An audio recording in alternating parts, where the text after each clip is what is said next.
Eric Giedick's rustic mining furniture are a true one-of-a-kind creations. He takes twigs and rustic wood and magically transforms them into working home-style furniture.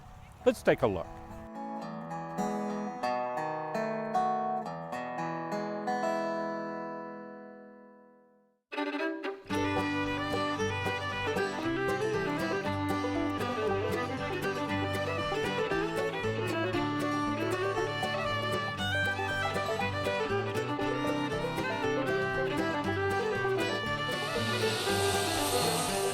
I grew up in construction. My dad was a house builder, draftsman. We naturally evolved into construction, and he would spend a lot of nights down in his workroom in the basement. We'd naturally be watching everything he does, and so he did this most of his life. And I think I learned from my dad persistence. He would get on a project and, focus on it and focus us out. Maybe that's why he did it, I don't know, but and he was a perfectionist. And I've kind of gone to the pendulum with perfectionism. Went to one side where it was very frustrating to try and get everything perfect, and somewhere along life I realized things aren't perfect, and maybe that's what brought me back to this, because you don't have to have a fine piece of furniture or build a fine piece of furniture. It just you can have little flaws and whatnot in this.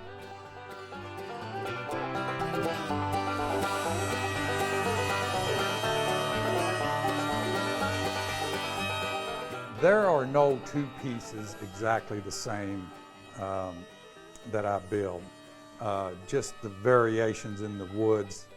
I can build a couple of horses, but with the different type of sections of the woods that I use, no two pieces are the same. Just like these cutting boards, I play with them and put pieces, and I could keep cutting on this if I wanted to, but at some point I stop. They're like quilts. The variations are endless. A lot of the work I do is done with the eye. Maybe that's one reason I like it too. I don't want to say fine furniture is not as hard as this, but you don't have to measure and get everything exact.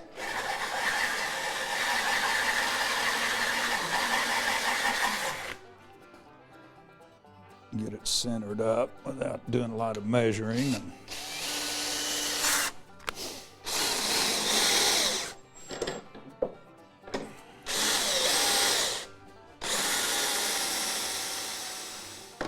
In the old days, a lot of things were made by mortise and tenon joinery. I have found that I am shying away from mechanical fasteners, nails, screws. I depend mostly on mortise and tenon and glues.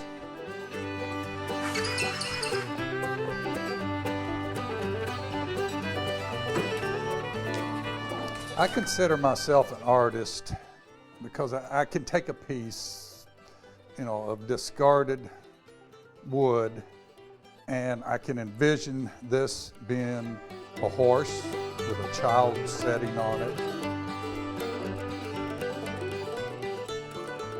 My wife and I, one place we get lumber and materials is from driftwood down at the lake.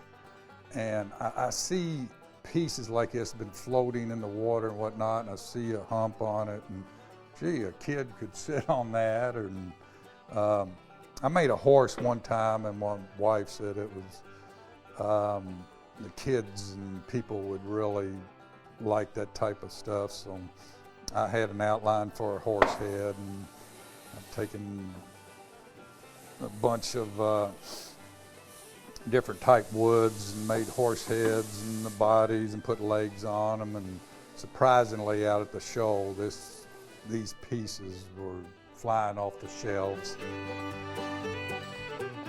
The piece that I'm most proud of, I think looks the best, is some benches with these type twisty sticks used as spindles on the back of them. And again, I did 2 of them, and one of them I played around with 45 degrees on the different slants on the slats on the back, and they turned out real nice.